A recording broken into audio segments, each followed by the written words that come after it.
पिछले 3 दिनों से आप म्लेच्छराज श्रृंखला के चलचित्रों को देख रहे हैं और मुझे आप सबों की प्रतिक्रिया के बाद यह अनुभव हो रहा है कि किन लोगों के पास हम ये सब बता रहे हैं।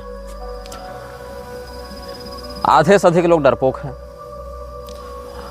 कह रहे हैं रात को नींद नहीं आ रही, कह रहे हैं इंटरनेट नहीं चल रहा। ये सब होते रहेंगे। जिस प्रकार की मानसिकता जिस व्यक्ति की होती है उसी प्रकार का अनुभव उसकी चित्तवृत्ति को प्रभावित करता है। जिस प्रकार की भावना, जिस प्रकार की तपश्चर्या, जिस प्रकार का सदाचरण आपके जीवन में होगा उसी प्रकार के अनुभव भी आपको प्राप्त होंगे।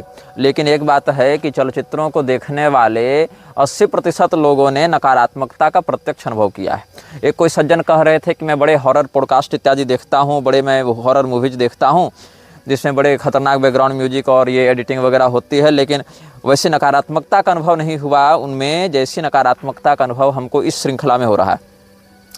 कुछ लोग ये कह रहे हैं कि तुम कहाँ वेद पुराण शास्त्रों को छोड़ के ये बाइबल इत्यादि के चक्कर में पड़े हो। देखो भाई, मैं बाइबल की जेनेसिस को प्रमाणित करने के लिए चलचित्र नहीं बना रहा हूँ। दूसरी बात यह है, मैंने बाइबल के जॉन का संदर्भ केवल ईसा को कोट करने के लिए दिया था। अब ईसा की कोई बात है, पैगंबर की कोई बात है, तो उसके लिए बाइबल और कुरान को कोट करना पड़ेगा ना, रेफरेंस देना पड़ेगा ना वहाँ से कि उसने क्या कहा था। और कुछ लोग तो इतने होशियार हैं कि कह दिया कि ईसा नाम का कोई व्यक्ति नहीं हुआ था। ये भी एक अतिवादिता है इतिहासकारों की, जिसमें सीधे सीधे कह देते हैं कि ईसा नाम का कोई व्यक्ति ही नहीं हुआ था। ये तो कॉन्टेस्टिन ने ईसा के मरने के 300 साल के बाद एक फर्जी काल्पनिक चरित्र गढ़ दिया।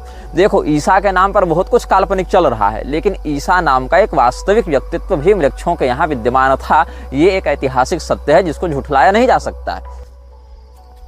बुक ऑफ इनोक में और बुक ऑफ तोरा में, जिसके अंतर्गत 24 प्रकार की पुस्तकें भी सम्मिलित हो जाती हैं, यही सब पश्चिमाम न्याय के अंतर्गत आने वाले बहुत से भूत, प्रेत, बेताल इत्यादि की सिद्धि का और उनके स्वरूप का, उनकी उपासना पद्धति का वर्णन मिलता है। अब अगर हमको उनके बारे में बताना होगा तो हम कहाँ से वेद पुराण शास्त्र से बताएंगे। यही कामाख्या क्षेत्र में कितने साबर मंत्र सिद्ध किए जाते हैं। लोना चमारिन इत्यादि के विषय में आप जानते ही होंगे, नाम सुने ही होंगे कभी इन शक्तियों का। तो हम कहाँ से, अब किस पुराण, किस स्मृति में इनका नाम दिखाएं आपको। तो इसीलिए यह समझना चाहिए कि जिस प्रकार के शब्द का हम प्रयोग कर रहे हैं, जिस प्रकार के तत्व का हम वर्णन कर रहे हैं, उस प्रकार के तत्वों का जिस सभ्यता में, जिस भाषा में, जिस प्रकार के लोगों के बीच में व्यवहार होता आया है, वहीं से उसका संदर्भ और वहीं से उसका प्रमाण दिया जाता है।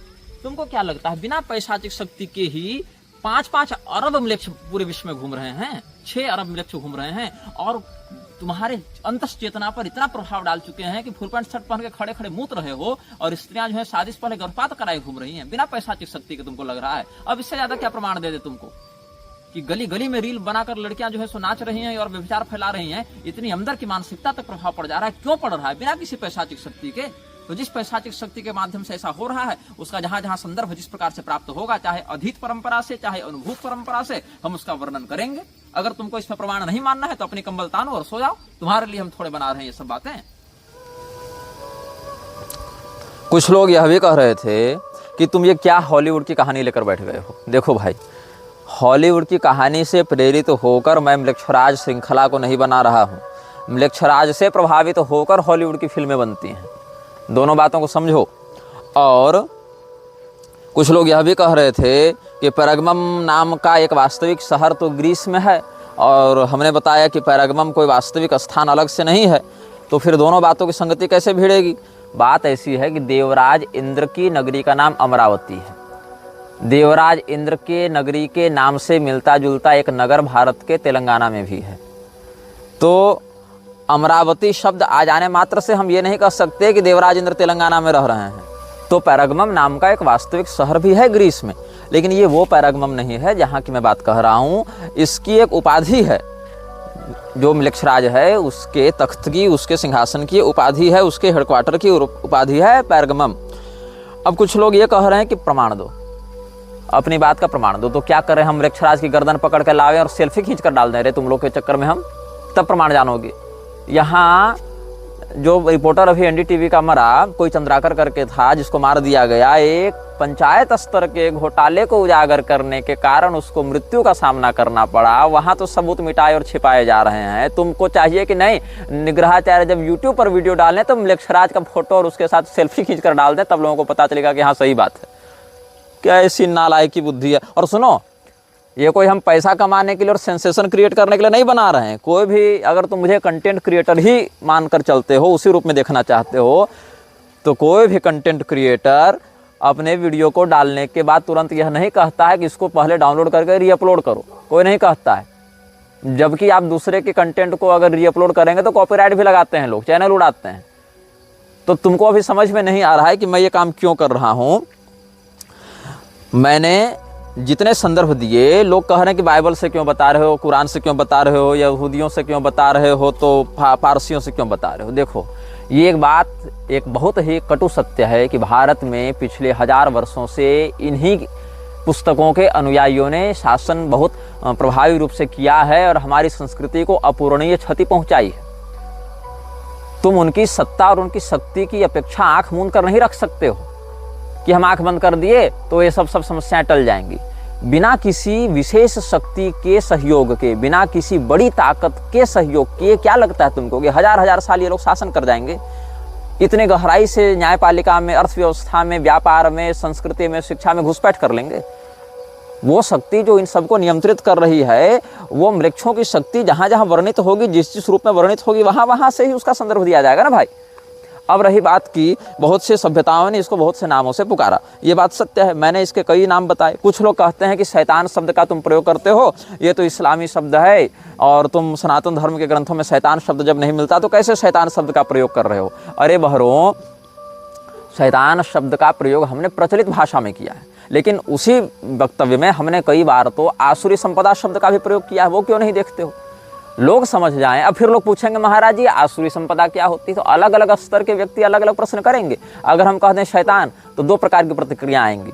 एक व्यक्ति समझ जाएगा मैं क्या कहना चाह रहा हूँ, दूसरा व्यक्ति कहेगा कि शैतान शब्द तो संस्कृत का नहीं है, तुम कैसे बोल रहे हो। अब अगर मैं कह दूँ आसुरी संपदा तो भी 2 प्रकार के लोग आ जाएंगे। एक जो इसका अर्थ समझ लेंगे वो, और दूसरे वो व्यक्ति जो कहेंगे महाराज जी आसुरी संपदा का क्या अर्थ होता है।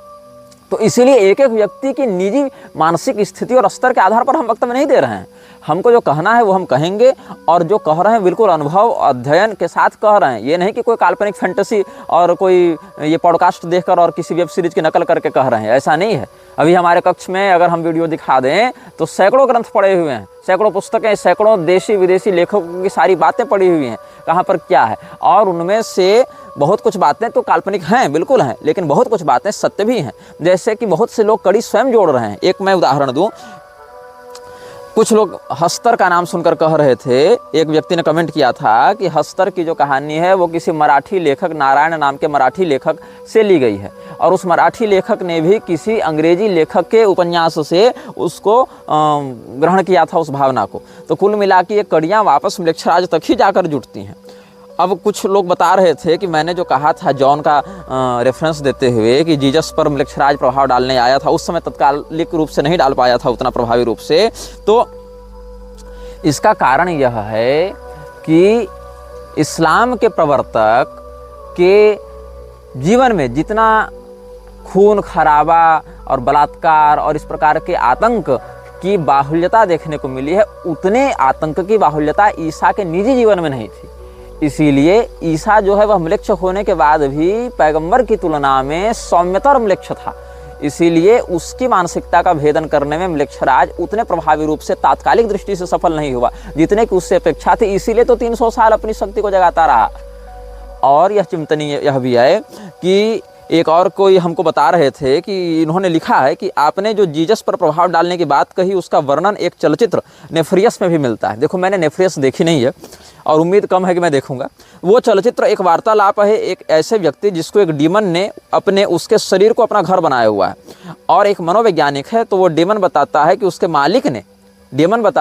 मालिक ने जीसस को एक ऑफर दिया था, अपने प्रभाव में लाने का प्रयास किया था, पर जीसस ने मना कर दिया था। देखो, मैंने ये फिल्म नहीं देखी है इसलिए मुझे नहीं पता इसमें क्या कहानी है, लेकिन बहुत सी बातें दर्शक पाठक हमारे जो हैं वो स्वयं भी गूगल पर सर्च करके जान सकते हैं कि मेरे द्वारा कहे गए शब्दों का क्या संकेत है, बताए गए स्थानों का, दिखाए गए चित्रों का, उन विजुअल्स का क्या संकेत है। तो आप लोग स्वयं भी अपने जीवन में थोड़ा शोध कर सकते हैं। सामने सामने परोस कर खिलाएंगे नहीं। और सुनो, ये चलचित्र हम बहुत से लोगों को जगाने के लिए नहीं बना रहे हैं, क्योंकि तुम लोग जागोगे भी नहीं। जगाया उसको जाता है जो सोया हुआ हो, मुर्दों को नहीं जगाया जाता, मुर्दों को दफनाया जाता है। और मुर्दे के ऊपर जैसे 1 मन मिट्टी वैसे 1.25 मन मिट्टी, उसको ज़्यादा फर्क नहीं पड़ता है। इसीलिए तुम्हारे लिए नहीं, केवल उन अनुयायियों के लिए, उन सहृदय लोगों के लिए हम ये चलचित्र बना रहे हैं जो कुछ वास्तव में जानना चाहते हैं, सतर्क होना चाहते हैं, उनके लिए। अब म्लेच्छराज ने बहुत सी सभ्यताओं से लड़ाई की है, बहुत सी सभ्यताओं से इसने युद्ध किया है। इसकी युद्ध नीति पर भी हम बाद में आएंगे, लेकिन अभी तुम्हारी मानसिक स्थिति उन विषयों को समझने लायक नहीं है। इसीलिए पहले आज हम सनातनी धर्म ग्रंथों से ही संदर्भ देकर तुमको समझाने का प्रयास करेंगे, ताकि तुमको पता चले कि मैं कितनी गंभीरता से क्या कहना चाहता हूँ। एक व्यक्ति तो यह भी कह रहा था कि ये तो श्रीमद् भागवत कथा कहते थे, अब म्लेच्छराज कथा कैसे कहने लगे। अरे भैया, सनातन धर्म के ग्रंथों में कलयुग का वर्णन नहीं है क्या? कलयुग के शासकों का वर्णन नहीं है क्या? कलयुग के लक्षणों का वर्णन नहीं है क्या? कलयुग के माध्यम से हमारे जीवन में जो दुष्प्रभाव पड़ता है इसका वर्णन नहीं है क्या? तो क्या उससे हम कलयुग का महिमा मंडन कर रहे हैं, अधर्म को प्रोत्साहित कर रहे हैं, कि उससे बचाने के लिए तुमको सतर्क कर रहे हैं, उसके विषय में जो षड्यंत्र है उसको पर्दाफाश करके, उसका उद्भेदन करके तुमको बचाने का प्रयास कर रहे हैं? तो म्लेच्छराज अलग अलग सभ्यताओं से टकराया और अलग अलग सभ्यताओं को जब उसने अपने वश में करना प्रारंभ किया, वहाँ अलग अलग भाषाओं को बोलने वाले लोग रहते थे, उसने उसके लिए अलग अलग शब्दों का प्रयोग किया। तो कहीं पारसी सभ्यता ने कुछ कहा, कहीं यहूदियों ने कुछ कहा, कहीं मुसलमानों ने कुछ कहा, कहीं ईसाइयों ने कुछ कहा, कहीं बौद्धों ने कुछ कहा। तो अलग अलग सभ्यता के भाषाई लोगों ने अलग अलग नामों से उसको पुकारा है। और एक बात जान लो, म्लेच्छराज एक पद है, म्लेच्छराज कोई वैयक्तिक संज्ञा नहीं है। वो तो हमने आपको कह दिया म्लेच्छराज, लेकिन म्लेच्छराज एक वैयक्तिक संज्ञा नहीं है, म्लेच्छराज एक पद है। और अभी जो म्लेच्छराज है उसका नाम हम बता चुके हैं आपको, आर्द्र म्लेच्छ। और इसके शरीर में एक शक्ति रहती है जिसको कहते हैं अनाम म्लेच्छ। अब अनाम म्लेच्छ और आर्द्र म्लेच्छ के विषय में यदि आपको थोड़ा सा भी संज्ञान हो तो एक बार गूगल भी सर्च कर सकते हैं, क्योंकि मुझे इसका बोध नहीं था पहले, लेकिन बहुत से हमारे दर्शकों पाठकों ने भी यह बताया तो कि इसके विषय में और भी कुछ संदर्भ मिलते हैं। मैंने तो जो बताया वो अपने अध्ययन और साधना से बताया, लेकिन बहुत से लोगों ने इसके विषय में कुछ बातें और भी अनुभव की हैं। ANAMMLECH या इसी प्रकार की कोई स्पेलिंग आप टाइप करेंगे, अनाम ANAM और म्लेच्छ।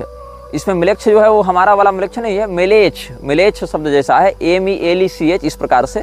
तो ANAMMELECH इस प्रकार से अनाम म्लेच्छ का आजकल लोग कुछ संकेतात्मक वर्णन कर रहे हैं। तो आर्द्र म्लेच्छ और अनाम म्लेच्छ जो हैं वो एक ही शरीर में रहने वाली दो एंटिटीज हैं, इनमें अन्योन्याश्रय संबंध है। जैसे आज व्याकरण पर कुछ चिंतन बन रहा था हम लोगों का, तो आदिरंत्येन सहेता और हरंत्यम पर कुछ चिंतन हुआ। तो आदिरंत्येन सहेता को में इत सिद्ध करने के लिए हलंत्यम चाहिए, और हलंत्यम को सिद्ध करने हेतु हल प्रत्याहार की सिद्धि आदिरंत्येन सहेता से करनी पड़ेगी। तो वैसे ही अन्योन्याश्रय संबंध है आर्द्र म्लेच्छ और अनाम म्लेच्छ के मध्य। अनाम म्लेच्छ को आर्द्र म्लेच्छ का शरीर चाहिए अपने क्रियाकलापों को प्रभावी करने के लिए, और आर्द्र म्लेच्छ को अनाम म्लेच्छ की शक्तियाँ चाहिए संसार में अपने प्रभुत्व को स्थापित बनाए रखने के लिए। इसीलिए इन दोनों के मध्य जो है अन्योन्याश्रय संबंध है, एक शरीर है, एक हार्डवेयर है, एक सॉफ्टवेयर है, ऐसे तुम लोग इसको समझ सकते हो। तो जो पिशाच हैं वो मरुस्थल निवासी होते हैं। यहाँ पर कहते हैं मनुस्मृति की टीका में, पिशाचास्तेभ्योपकृष्टा असुचि मरुदेश निवासिनः। आज हमने पूरा अध्ययन करके बहुत से प्रमाणों को यहाँ पर एकत्र करके रखा है, जिसको हम आप सबों के समक्ष व्यक्त करेंगे। तो यहाँ पर कहते हैं कि पिशाचास्तेभ्योपकृष्टा असुचि मरुदेश निवासिनः। पिशाच कौन है? देवताओं से, राक्षसों से, गुह्यकों से कुछ नीचे श्रेणी के हैं और मरु देश में निवास करते हैं। ऐसे प्रजाति विशेष पिशाच कहलाते हैं। और ये सब जो अब्राह्मिक मत हैं वो भी पैशाच धर्म के ही अंतर्गत आते हैं, पैशाच मत के ही अंतर्गत आते हैं। यहाँ धर्म का अर्थ सदाचरण नहीं है, धर्म का अर्थ है धारणीय लक्षण। उनको हमने यहाँ पर धर्म शब्द से कहा है, क्योंकि धर्म एक व्यापक शब्द है। अब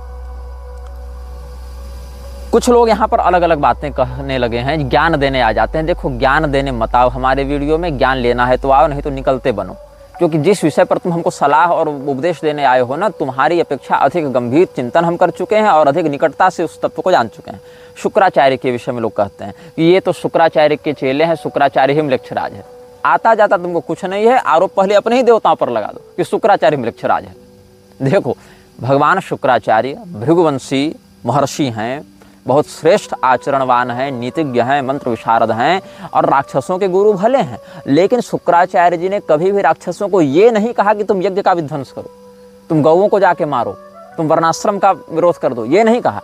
शुक्राचार्य जी का काम बस इतना है कि जब देवता राक्षसों पर आक्रमण करें तो मंत्र शक्ति से राक्षसों की रक्षा करें, जब देवताओं का पक्ष कमजोर पड़े तो राक्षसों को नीति सिखाकर, योजना बताकर देवताओं पर विजय प्राप्त करने के लिए प्रेरित करें, अथवा किसी मंत्र की दीक्षा इत्यादि देकर विशेष शक्ति साधना यज्ञ इत्यादि के माध्यम से उनको उत्कृष्ट बना दे। इतना ही उनका काम है। लेकिन शुक्राचार्य जी ने कभी भी राक्षसों की उन्नति के लिए उनको ये नहीं कहा कि तुम वर्णाश्रम का विरोध करो, तुम गौवों को मारो, तुम स्त्रियों से बलात्कार करो, ये ऐसा शुक्राचार्य जी ने नहीं कहा। अपितु राजा बलि के प्रकरण में आप देखें तो शुक्राचार्य जी ने तो स्वयं राजा बलि के माध्यम से कितने दिव्य यज्ञों को करवाया है, दान धर्म इत्यादि करवाया है। और शास्त्रों में तो यह भी वर्णन आता है कि एक ही गुरु तत्व दैत्यों के लिए और देवताओं के लिए दो अलग अलग स्वरूप धारण करके प्रवर्तित होता है। वह गुरु तत्व अंगिरा के माध्यम से बृहस्पति के रूप में प्रकट होता है दिव्य संपदा के पोषण के लिए, और वही गुरु तत्व भृगु के माध्यम से उशना अर्थात शुक्राचार्य के रूप में प्रकट होता है दैत्यों के उत्कृष्टता के लिए। तो ये बात है। शुक्राचार्य जी की जो आँख फूट गई थी, राजा बलि जब वामन भगवान को 3 पग भूमि का दान कर रहे थे, तो शुक्राचार्य जी के नेत्र जो वहाँ पर विदीर्ण हुए हैं, वो एक आंख का आश्रय लेकर लोग इल्यूमिनाती को घुसा रहा, ऐसी बात नहीं है। शुक्राचार्य जी की वो नेत्र भगवान की कृपा से फिर ठीक भी हो गए थे, ऐसा नृसिंह पुराण में वर्णन है। तो शुक्राचार्य जी को म्लेच्छराज मत बताओ, तुम कुछ जानते नहीं हो इस विषय में। अब की आप शुक्र नीति पढ़ेंगे, शुक्र नीति सार पढ़ेंगे, तो वहीं से आपको हम बता देते हैं शुक्राचार्य जी का क्या मत है म्लेच्छों के विषय में। त्यक्तस्वधर्माचरणा निर्घृणा परपीड़का चंडाश्च हिंसका नित्यम म्लेच्छास्ते विवेकिनः। जो अपने आचरण को, अपने स्वधर्म मतलब अपने जातिगत, कुलगत, वर्णगत धर्म का परित्याग करके निर्दयतापूर्वक दूसरे व्यक्ति को पीड़ा देते हैं, जो अत्यंत प्रचंड स्वभाव वाले हैं, हिंसक हैं और जो सदैव दूसरे को कष्ट देते रहते हैं, ऐसे अविवेकी व्यक्ति को म्लेच्छ कहते हैं। अर्थात शुक्राचार्य जी की दृष्टि में म्लेच्छ कोई बहुत सम्माननीय और श्रेष्ठ तत्व नहीं है, अविवेकी लोगों को ही शुक्राचार्य जी ने म्लेच्छ माना है। और जैसा कि हमने आपको बताया था कि अनाम वृक्ष की ज्योति, वृक्षराज की ज्योति अपने हृदय में स्थापित करने के साथ ही उसकी चाकरी शुरू होती है। तो अब भारत में भी एक संस्था कार्य कर रही है जो शरीर के अंदर एक दिव्य ज्योति की स्थापना करवा रही है। उस संस्था का नाम जानते हैं? प्रजापिता ब्रह्मा कुमारी।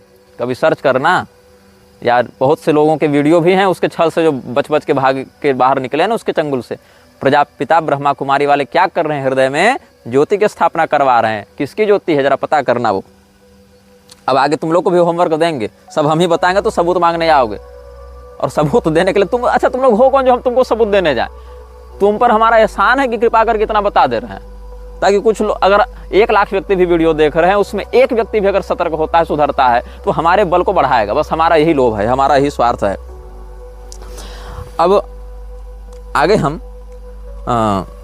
दक्ष प्रजापति के विषय पर भी चिंतन कर देते हैं कि बकरे का माथा देखकर लोग दक्ष प्रजापति ही लूसीफर है, दक्ष प्रजापति ही बेफोमेट है, ये सब कहने लग जाते हैं। ऐसी बात नहीं है। दक्ष प्रजापति देवराज इंद्र, अग्निदेव इत्यादि से भी श्रेष्ठ स्तर के प्रजापति हैं, वो देवता हैं। जहाँ अग्नि का ब्रह्म रूप में वर्णन है, वहाँ के अतिरिक्त हम कह रहे हैं जो वसुमंडल में अग्नि हैं, आदित्य मंडल में इंद्र हैं, वहाँ से आदित्य मंडल वसुमंडल के देवताओं से उत्कृष्ट स्थान दक्ष प्रजापति का है। और दक्ष प्रजापति भगवान महादेव के बड़े सुंदर भक्त रहे हैं एक समय में।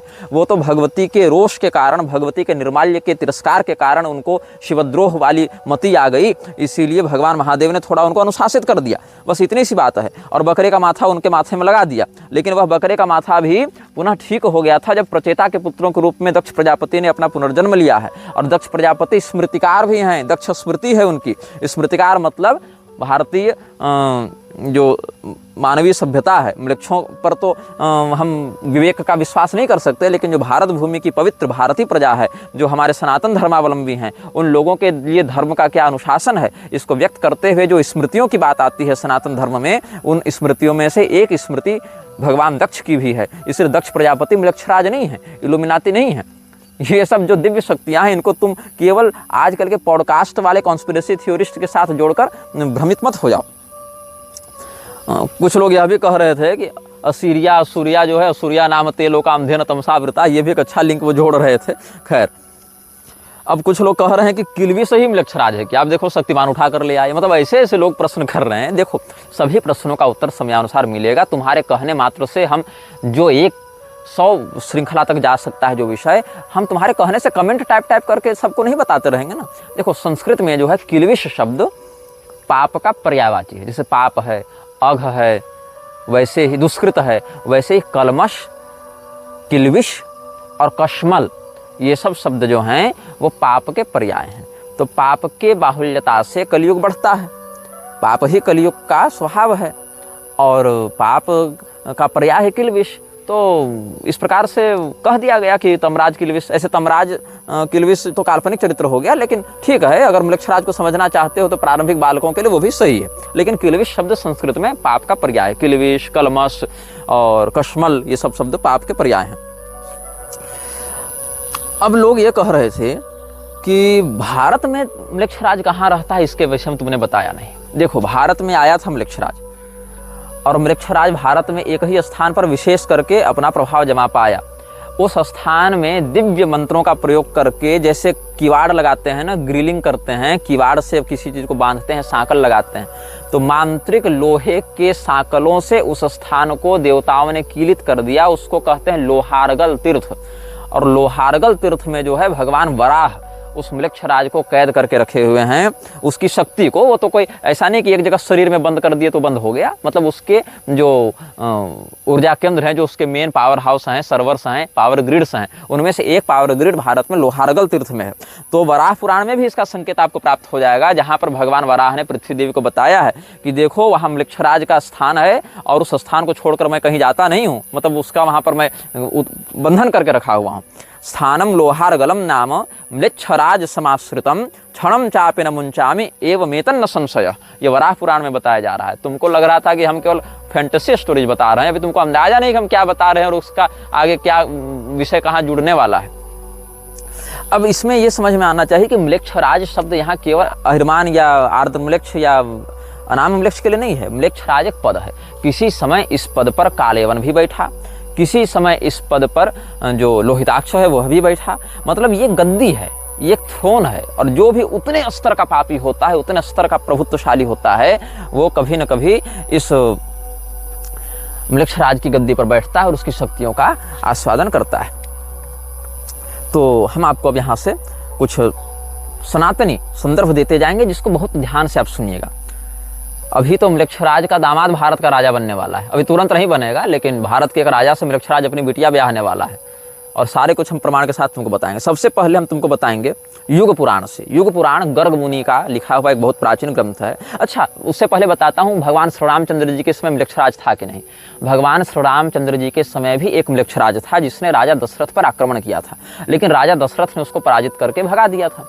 बाद में म्लेच्छराज वापस आया नहीं, और म्लेच्छराज जब वापस आया तब कौन सा समय चल रहा था? भगवान श्री रामचंद्र जी वनवास में थे, और उन्हीं के भाई भरतलाल जो हैं वो भगवान के आगमन की प्रतीक्षा में थे। भगवान की चरण पादुकाएं अयोध्या जी की गद्दी पर प्रतिष्ठित थीं। तो म्लेच्छराज ने सोचा कि अभी तो राजा दशरथ परलोक जा चुके, और राम जी जंगल में हैं, लक्ष्मण जी जंगल में हैं, भरत जी जो हैं वो मतलब तपस्या में हैं, भगवान के विरह में आतुर हैं, शत्रुघ्न जी अकेले कितना संभालेंगे, अभी सही समय है आक्रमण करने का। तो सुनो, भुषुंडी रामायण के दक्षिण खंड में इसका वर्णन मिलेगा। अध्याय नहीं बताऊंगा, तुम खुद खोजना, सब कुछ थाली में परोस कर तुम्हारे मुंह में खिलाऊंगा नहीं, कुछ स्वयं अध्ययन करो, और नहीं करना है तो मेरी बात का विश्वास करो कम से कम, नहीं तो फिर यही तुम लोग आलसी और प्रमादी हो जाते हो, अविश्वासी हो जाते हो।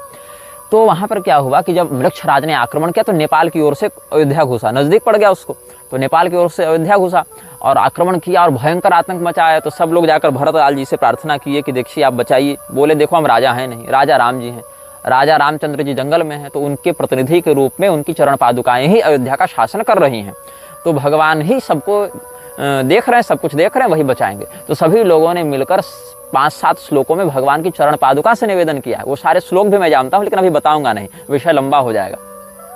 और भगवान की चरण पादुकाओं से जब स्तुति की है तो आकाश में बहुत जोर से गर्जना हुई, और बहुत मतलब दिव्य दिव्य और प्रकाशित अस्त्र शस्त्र ऊपर से गिरने लगे, और म्लेच्छराज की सेना पर गिरने लगे, और वहां राम नामांकित बाण गिरने लगे, और पूरे म्लेच्छों की सेना तबाह हो गई। थोड़े बहुत श्लोक बता देता हूँ, नहीं तो लोग कहेंगे कि बिल्कुल ही सीधा सीधा पार कर गए। थोड़े बहुत श्लोक बता देता हूँ। तो वो सब जब रोने लगे कि कहाँ से ये आकाश में बारिश हो रही है, तो महोल्कानां ज्वलन्तीनां विनिपातात् समं ततः ज्वलन्ति ध्वजवस्त्राणि दृश्यन्ते रथमूर्धसु धावतां गर्जमानानां गजानां सर्ववृष्टिषु हयानां हरेशमाणानां शरणं नाशकंचन। वृक्षों के हाथी घोड़े सब के ऊपर जब बारिश होने लगी बाणों की, तो ये कहाँ से आ गया, जैसे आग की बारिश हो रही हो। तो ये सब वृक्ष आतंकित हो गए, हाहाकार करके भागने लगे। तो केचिदास्कस्मिक वृष्टिमायुधानां समं ततः समालोक्य सुवित्रेषु हताः स्मृतिवादिनः, हाय हम मारे गए, ऐसा कहते हुए मृक्षराज के सारे सेनापति और सारे सैनिक मर गए। कुछ भाग गए और कुछ तो भगवान श्री रामचंद्र जी के नाम को लेते हुए और दुहाई लगाते हुए, राम जी की दुहाई लेते हुए भाग गए और कहा कि नहीं, हम अयोध्या पर आक्रमण नहीं करेंगे। तब सबों ने सोचा कि भाई कहाँ से ये बाण वृष्टि हुई। तब कहा गया राम जी की चरण पादुका केवल 100 पीस में म्यूजियम में थोड़े रखी हुई है, वो मतलब राम जी स्वयं बैठकर शासन कर रहे हैं, तो इसलिए अब हम कभी अयोध्या पर आक्रमण नहीं करेंगे, ऐसा वो मृक्ष राज के सैनिक कहते हुए भाग गए हैं। तो सुन लो, 3-4 श्लोक उदाहरण के लिए दे देता हूँ। केचित् दैव कृतं मत्वा कदनं घोरमात्मनः इतो नैवं करिष्याम इत्याभाष्य विनयश्री नष्टेषु म्लेच्छराजस्य सैन्येषु सह नायकैः मृते च राक्षसानीके शेषाः केचिद् विदुद्रुवुः गृहीतवैशसाः केचिद् राजानः परपक्षकाः भग्न संकल्प संयोगा दुद्रुवः समराजिरात्। और भी बहुत से राजा लोग आए थे ना अयोध्या पर आक्रमण करने के लिए, तो वहाँ पर सब लोग मतलब भग्न संकल्प हो गए। मृक्षराज के अधीन होकर जितने राजा लड़ने आए थे कि हम भी अयोध्या वालों से लड़ेंगे, हम भी लड़ेंगे, वो सब भाग गए। अब सुनो, धर्मशास्त्र का इतिहास जो है, जो वीपी काणे जी ने लिखी थी, हालांकि उनके एक लिखन में बहुत कुछ हमने त्रुटियां पाई हैं, लेकिन इस विषय में उन्होंने अच्छा लेखन किया युग पुराण के विषय में, जहां पर वो कहते हैं कि शूद्र लोग प्रणव के साथ आहुति डालेंगे और उस समय अमलात नाम का या आम्राट नाम का एक मृक्षराज होगा, उसकी लाल लाल आंखें होंगी। हमने जो अनाम वृक्ष का चित्र डाला था उसके भी लाल लाल आंखें थी बहुत ज़्यादा, वो उसका वैसा ही वर्णन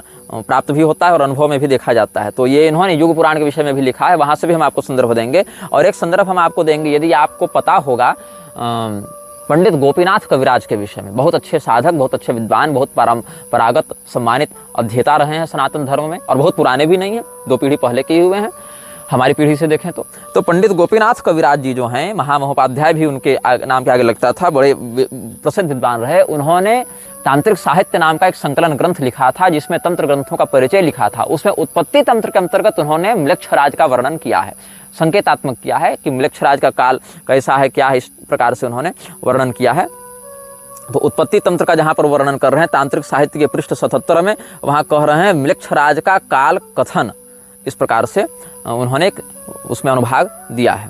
अब हम आपको बता रहे हैं, अच्छा, बृहत पाराशर होरा शास्त्र में भी एक योग बनता है। उस योग में जिस व्यक्ति का जीवन फंसता है, विशेष करके मृक्षराज केतु की जिसकी उत्कृष्ट दशा होती है, उसको अपने वश में करने का प्रयास करता है और उसको बहुत पुरस्कृत करता है। इसका भी एक आपको हम प्रमाण दे ही देते हैं बृहत पाराशर होरा शास्त्र से भी। थोड़ा आपको मैं श्लोक बता देता हूँ। क्षमा कहते हैं पृथ्वी को, क्षमापति कहते हैं राजा को, भूपति, क्षमापति, क्षमा और क्षमा दोनों शब्द हैं। तो क्षमापति मतलब राजा, भूपति, तो म्लेच्छ क्षमापति, म्लेच्छ क्षमापति मतलब मृक्षराज। तो संस्कृत का जो अध्ययन करते हैं, पर्यायों को समझते हैं, वो समझ जाएंगे मैं क्या कह रहा हूँ। तो श्लोक देखिएगा, केतु भुक्ति महादशा वर्षाणी, वहाँ फल देखिएगा, केतुत्कृष्ट दशा करोति विजय क्रूर क्रियार्थागमम म्लेच्छ क्षमापति लब्ध भाग्य कवन प्रारंभ शत्रुच्छयान केतु पाप दशाति कष्ट विफलानर्थ क्रिया योग हृच्छूला स्थित ज्वर कंपन द्विजन द्वेषाति मूर्ख क्रियान। केतु की उत्कृष्ट दशा में विजय, क्रूर कर्म से धन प्राप्ति और मृक्षराज से भाग्य वृद्धि और शत्रुनाश होता है। ऐसा पूर्व खंड के 32वें अध्याय में, मतलब 32वें अध्याय में केतु भुक्ति महादशा वर्ष का जहाँ फल बता रहे हैं पराशर मुनि, वहाँ कहते हैं कि जिसकी ऐसी दशा होती है, क्रूर कर्म से धन प्राप्त करता है और मृक्षराज की कृपा से उसके भाग्य में बड़ी सुंदर वृद्धि होती है, बड़ा भाग्य उसका चमक जाता है। तो सोच लो कि केवल तुम जो कहते हो ना कि फैंटेसी सुना रहे हैं, अरे मूर्खों, फैंटेसी सुनाने के लिए हम यहाँ नहीं बैठे हैं। बात मानना है मानो, नहीं मानना है तो रसातल जाओ। कुछ लोग कह रहे थे कि मृक्षराज तो तुम्हारी कल्पना है। सुनो, बड़ी गंभीरता से समझा रहा हूं। मृक्षराज भी यही चाहता है कि तुम उसे काल्पनिक समझो, क्योंकि जब तक तुम उसे काल्पनिक समझोगे तब तक उसका बल बहुत निर्बाध और निष्कंटक रूप से अभिवृद्धि को प्राप्त होता रहेगा।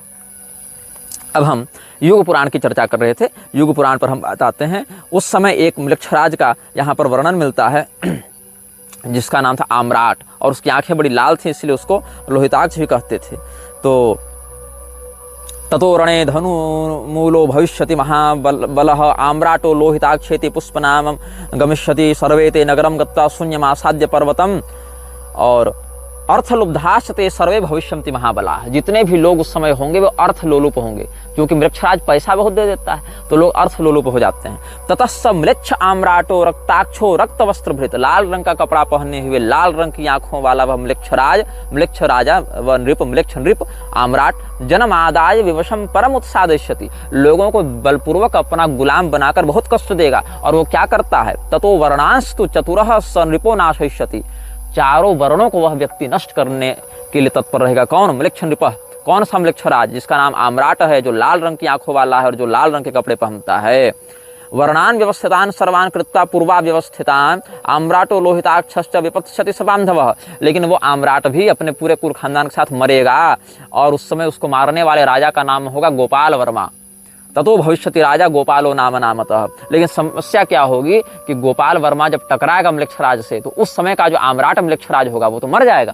ये गर्ग मुनि भविष्यवाणी कर रहे हैं। लेकिन राजा गोपाल भी उससे जो युद्ध होगा उसमें इतनी नकारात्मकता झेलेंगे कि वो भी बच नहीं पाएंगे, साल भर के अंदर वो भी मर जाएंगे। मतलब टकरा तो गए बहुत जोर से, मार भी दिया उसको, लेकिन उसके टकराने से जितनी शक्तियां इनके साथ अगर भिड़ी, वो जो नकारात्मकता इनके अंदर घुसी, उसने इनको भी मार दिया। तो गोपालस्तु ततो राज्यम भुक्त्वा संवत्सरम नृपः पुष्पके चाभिसंयुक्तम ततो निधनमेष्यति, और राजा गोपाल जब मर जाएंगे उसके बाद फिर एक दूसरा राजा होगा। ततो धर्म परो राजा पुष्पको नाम नामतः, जब राजा गोपाल मरेंगे तो गोपाल वर्मा अपने उत्तराधिकारी के रूप में पुष्पक नामक राजा का अभिषेक करके जाएंगे। लेकिन ये नकारात्मकता उनकी पीढ़ी पर भी असर करेगी, राजा पुष्पक भी ज़्यादा बच नहीं पाएंगे, वो भी साल भर के अंदर ही मर जाएंगे। तब उसके बाद उनके उत्तराधिकारी के रूप में अनरण्य नाम के बहुत पराक्रमी राजा होंगे। ये अनरण्य दूसरे हैं, एक राम जी के पूर्वज भी अनरण्य हुए हैं, ये दूसरे हैं। ततः स विपुलो राजा अनरण्यो महाबलः सोपि वर्णत्रयं भुक्त्वा पश्चात् निधनमेष्यति, अनरण्य जब राजा बनेंगे तब वो राजा भी 3 साल के अंदर मर जाएंगे। मतलब तीसरी पीढ़ी के जो राजा होंगे वो 3 साल के अंदर मर जाएंगे। तो मतलब कुल मिला के म्लेच्छराज को जो मारेगा उसके खानदान पर भी उसकी जो सिद्ध की हुई शक्तियां वो भी बहुत बुरा असर डालती हैं। तो ये बहुत बड़ा बलिदान होता है म्लेच्छराज से भिड़ना। यहाँ तक कि म्लेच्छराज को सीधे सीधे कलयुग का बल प्राप्त होता है ना, इसलिए भगवान कृष्ण ने भी जब कालयवन से युद्ध किया है, ऐसे सीधे तो युद्ध नहीं किया है, तो भगवान भी कहते हैं कि म्लेच्छराज भयत्रस्तो गतो द्वारवतीम पुनः। आपको ये देवी भागवत के 4 स्कंद के 25वें अध्याय में वर्णन मिलेगा, जहाँ भगवान कृष्ण भगवान महादेव जी से संवाद कर रहे हैं। वहाँ पर कहते हैं कि म्लेच्छराज के भय से हम भी द्वारका भाग गए थे। ऐसे भगवान की ये विनम्रता है शिव जी के सामने। ऐसे भगवान के सामने म्लेच्छराज क्या करेगा जी? भगवान तो अखिल कोटि ब्रह्मांड नियामक है, अनंत कोटि ब्रह्मांड नियामक है।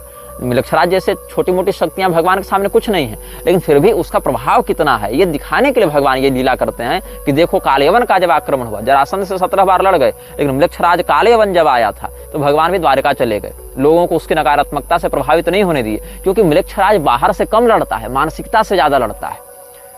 वो आंतरिक चेतना को वशीभूत कर लेता है। दुर्योधन को कैसे वशीभूत कर लिया? सोचो कि अपने बाप दादा के सामने अपनी सगी भाभी को, मतलब घर की कुलवधू को जो नंगे करने के लिए तैयार हो जाए, उसकी मानसिकता पर कितना गलत असर होगा, आसुरी संपदा का कितना बड़ा नियंत्रण होगा, सोच लो। तो इसलिए भगवान ने कालयवन के सामने अपनी प्रजा को आने ही नहीं दिया, उसको उधर ही उधर निपटा दिया। और म्लेच्छराज भयत्रस्तो गतो द्वारवतीम पुनः, भगवान ऐसा कहते हैं। ऐसे भगवान भयत्रस्त क्या होंगे? वो तो भगवान परब्रह्म हैं, वो तो सबको बनाने मिटाने वाली इच्छा मात्र से विलास करने वाले परमात्मा है, लेकिन एक लोक मर्यादा को दिखाने के लिए भगवान ने ऐसा वचन कहा है। तो गोपाल वर्मा के माध्यम से आम्राट लोहिताक्ष लाल आंखों वाले आम्राट म्लेच्छराज का विनाश किया जाएगा। वो गोपाल मर जाएंगे, उनके बाद पुष्पक आएगा, वो भी 1 साल में मर जाएगा, फिर अनरण्य आएंगे, वो भी 1 साल में मर जाएंगे। इसके बाद ब्राह्मण जो हैं वो राजा की गद्दी को अपने अधीन ले लेंगे। बोले कि ये राजा तो क्षत्रिय तो सह नहीं पा रहे, इसके तेज को ब्राह्मण अपने तपोबल से कुछ शासन करें। तो विकुयशा नाम का एक ब्राह्मण जो है वो बड़ा प्रसिद्ध था। तो ततो विकुयशा कश्चित ब्राह्मणो लोक विश्रुतः तस्यापि 3 वर्षाणि राज्यम हृष्टम भविष्यति। वो 3 वर्ष तक राज्य करेंगे वो ब्राह्मण, विकुयशा नाम के ब्राह्मण, और उनके राज्य में फिर जाकर ये नकारात्मकता समाप्त होगी, तब पूरी प्रजा को फिर से हर्ष होगा। ये वृद्ध गर्ग मुनि ने, जो ज्योतिष के बड़े आचार्य हुए हैं, गर्गाचार्य जी, जो कालयवन के भी पिता रह चुके हैं, और जो मुचकुंद को कहे थे तुमको भगवान का दर्शन होगा, इनको पता था ना कि मृक्षराज के आगे कौन कौन से क्या होने वाले हैं। तो ये जो मुचकुंद राजा के गुरु तुल्य थे और कालयवन के पिता थे, ऐसे गर्ग मुनि ने जो युग पुराण लिखी है उसमें इस घटना का उन्होंने वर्णन किया है। ये सब सनातनी शास्त्रों से हम बता रहे हैं, कोई बाइबल और जेनेसिस और हदीसों से नहीं बता रहे हैं। इसलिए जो कहता हूँ उसको कई बार श्रद्धापूर्वक सुनना सीखो। केवल निजी द्वेष में कि निग्रहाचार्य का विरोध करना है, इसके चक्कर में जो वास्तविक सत्य है, जो वास्तविक संकट है सनातन के ऊपर, उसकी उपेक्षा मत करो, क्योंकि हम नहीं बताएंगे तो बताने वाले बचे नहीं हैं अधिक लोग। अब देखो हम तुमको और भी कुछ प्रमाण देते हैं। अच्छा, एक प्रश्न बड़ा सुंदर लोगों ने पूछा था, जो युग पुराण के श्लोक से हमको स्मरण आ गया, वो भी हम तुमको बता देते हैं। क्या है वो विषय?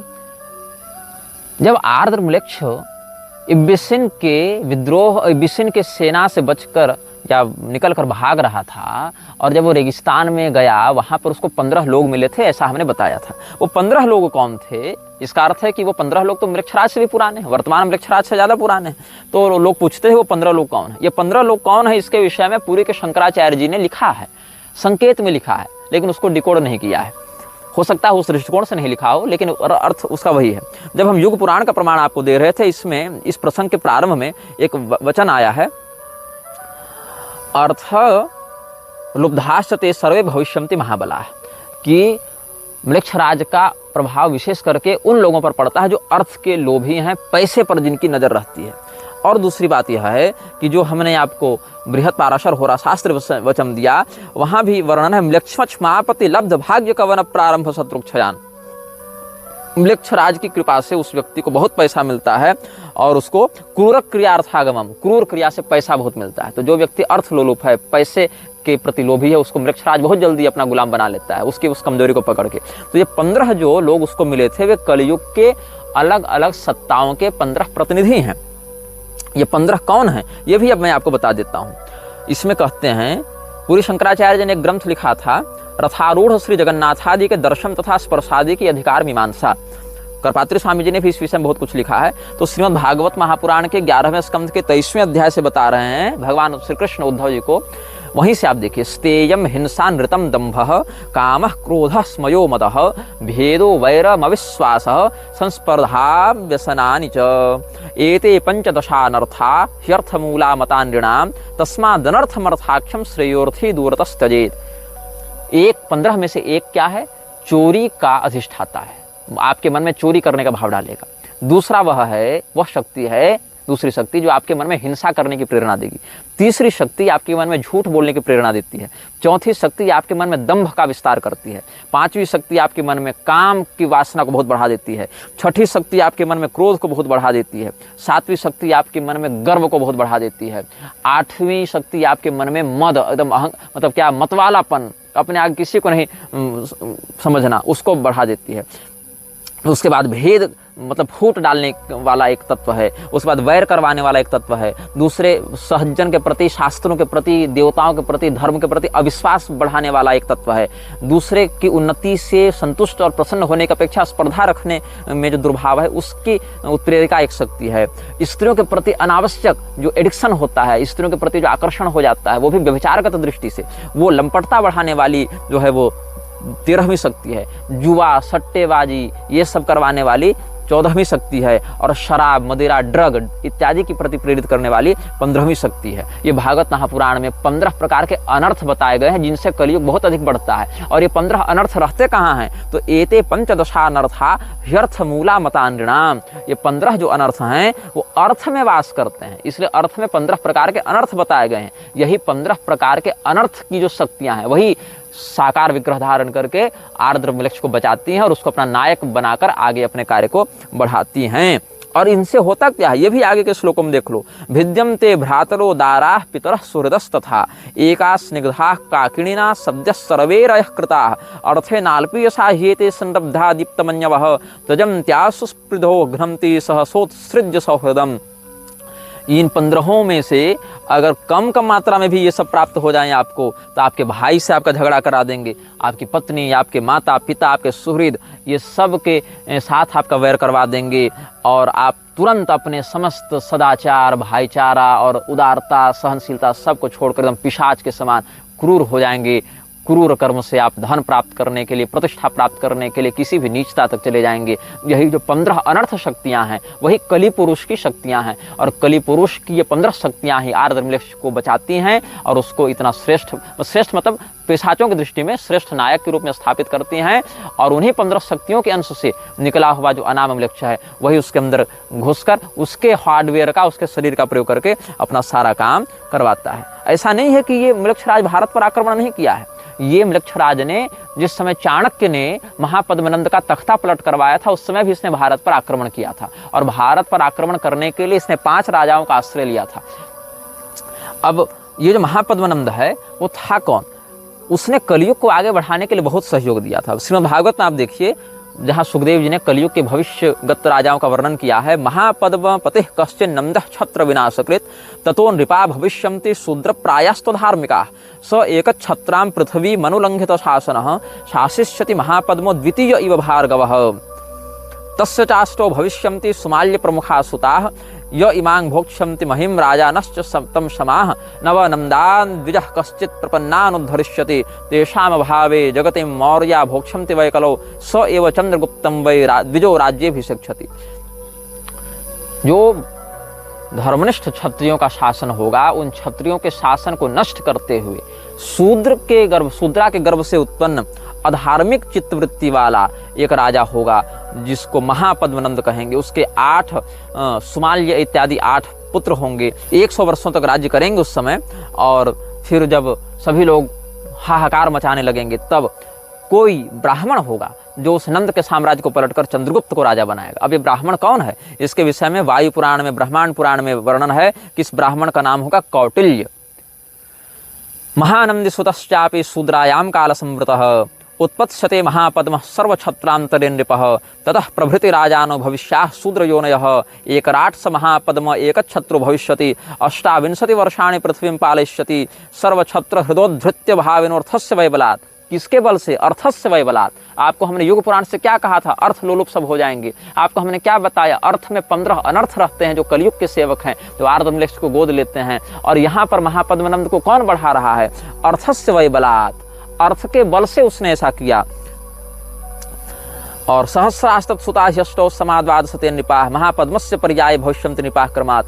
तो कौटिल्य फिर उनसे भिड़ेंगे और उद्धरिष्यति तान् सर्वान् कौटिल्यो वैद्यरष्टिभिः भुक्ता महिं वर्षशतं नवेन्दुः स भविष्यति चंद्रगुप्तं नृपं राज्ये कौटिल्य स्थापयिष्यति 24 समा राजा चंद्रगुप्त भविष्यति। फिर 24 साल तक चंद्रगुप्त का राज्य होगा।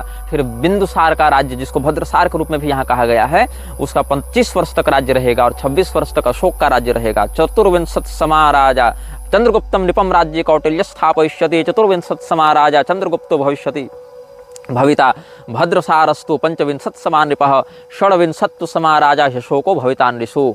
ये सब बात है। तो भारत में मलेक्षराज को लेकर बहुत कुछ संकेत मिलता है। राज तरंगिणी देखो, वहाँ भी मिलेगा, बहुत कुछ स्थानों पर मिलेगा। तो ये जो मलेक्षराज है वो चंद्रगुप्त के समय आक्रमण करना चाहता था। क्यों करना चाहता था? क्योंकि चाणक्य ने अर्थ के बल से जो अनर्थ का विस्तार कर रहा था, मलेक्षराज का जो एजेंट था महापद्मनंद यहाँ पर, उस मलेक्षराज के अभियान को चंद्रगुप्त के माध्यम से चाणक्य ने रोक दिया। और चाणक्य ने जब तख्ता पलट कर दिया, सत्ता परिवर्तन कर दिया, तो मलेक्षराज का तो काम अटक गया। तो जो महापद्मनंद था उसके पुत्र ने मलेक्षराज से संपर्क किया और वहां से उसको कहा कि महाराज अब आप आके यहाँ पर हमारी रक्षा कीजिए। तो महाकवि विशाख दत्त ने मुद्रा राक्षस नाटकम में इसका संकेत किया है। यदि आपको थोड़ा सा साहित्य से रुचि होती तो आप इस विषय को जानते। उपलब्धवानस्मि प्रणिधिभ्यो यथा तस्य म्लेच्छराज बलस्य मध्यात् प्रधानतमाः पंचराजानः परया सुहृत्या राक्षस मनुवर्तन्ते। कि मैं यहाँ पर आकर बता रहा हूँ, हे आचार्य चाणक्य, क्या कि मलेक्षराज की सेना में 5 राजा प्रधानता से उसके काम को देख रहे हैं बड़े सुहृद बनकर। उसमें कौन कौन हैं? कौलूतश्चित्रवर्मा मलय नरपतिः सिंहनादो नृसिंहः काश्मीरः पुष्कराक्षः छतरिपु महिमा सैन्धवः सिन्धुशेणः मेघाक्षः पंचमोऽस्मिन् पृथुतुरगबलः पारसीकाधिराजो नामान्येषां लिखामि ध्रुवमहमधुना चित्रगुप्तः प्रमार्ष्टु। कौलूत देश के राजा चित्रवर्मा मलय के राजा जो सिंह के समान गर्जना करते हैं वह नृसिंह वर्मा, कश्मीर का राजा पुष्कराक्ष जिसने अपने पराक्रम से अपने शत्रुओं की महिमा को नष्ट कर दिया है, सिंधु का राजा सिंधुसेन, और पांचवा जिसके घोड़ों की सेना बड़ी तगड़ी ईरानी घोड़े जिसके पास हैं, ऐसा पारस देश का राजा, फारस का राजा मेघ नाम का, मेघाक्ष या मेघाक्ष कहते हैं उसको। इन पांचों का नाम हम अपनी सूची में लिखते हैं ताकि चित्रगुप्त इनके नाम को देखकर ये समझ जाए कि पहले यही पांचों को निपटाना है, इन्हीं का नाम मिटाना है इस इतिहास से। ये चाणक्य के समक्ष जाकर सूचना दी है, शिष्यवत जो गुप्तचर हैं उनके, उन्होंने। तो म्लेच्छराज उस समय आ रहा था, लेकिन भगवत कृपा से चाणक्य ने अपनी नीति कुशलता और तपोबल से म्लेच्छराज को भारत में आने नहीं दिया। तब पुनः म्लेच्छराज ने विक्रमादित्य के समय आक्रमण किया है, और विक्रमादित्य के जन्म से ठीक कुछ समय के पहले ही, या उस समय जब वो बच्चे थे, तो कालकाचार्य जो हैं वो म्लेच्छराज को लेकर आए थे, और फिर विक्रमादित्य ने वेताल सिद्धि इत्यादि के आश्रय से फिर बहुत दिव्य महाविद्या साधना इत्यादि भी करके, और शिवांश थे भी, शिवमुख गुह्यक के अवतार थे भी वो, तो इसीलिए अपने दिव्य पराक्रम से महाराज विक्रमादित्य ने म्लेच्छराज को पराजित किया, और वो एक प्रकार से उसका वध ही कर दिया था म्लेच्छराज का। लेकिन चूंकि हमने बताया वो कई बार अपने शरीर को बदलता है और पुनः जीवित होता है, वो असेंबलिंग फिर से करता है, तो वो बच गया। और वो म्लेच्छराज अब भविष्य में आगे कहाँ पर आएगा, किसके साथ क्या करेगा, इसके विषय में हम आपको आगे बताएंगे। अभी आपको ज़्यादा बता देंगे तो आप फिर उन विषयों को भूलने लगिएगा जो हमने कहा है। इसीलिए हम कहते हैं इन चलचित्रों को ध्यान से देखिएगा, ये मजाक नहीं है, सत्य घटनाओं पर आधारित बिल्कुल प्रामाणिक बात है। आप हमारी कई बातों को क्रॉस वेरीफाई करने के लिए गूगल में सर्च कर सकते हैं, किसी ने लिखा होगा तो कुछ मिल ही जाएगा आपको, लेकिन अगर नहीं मिलेगा तो हम आपको प्रमाण देने के लिए बाध्य नहीं है, क्योंकि जिस विषय को 10-10 साल पढ़ के, जप के, चिंतन करके हमने समझा है, सीखा है, जाना है, उसको एक कमेंट बॉक्स में हम आपको प्रमाणित नहीं कर सकते हैं, क्योंकि आप उस स्तर पर अभी नहीं पहुंचे। इसीलिए या तो विश्वास करें या तो चैनल से बाहर चले जाएं। यह वीडियो जल्द ही हटा दिया जा सकता है।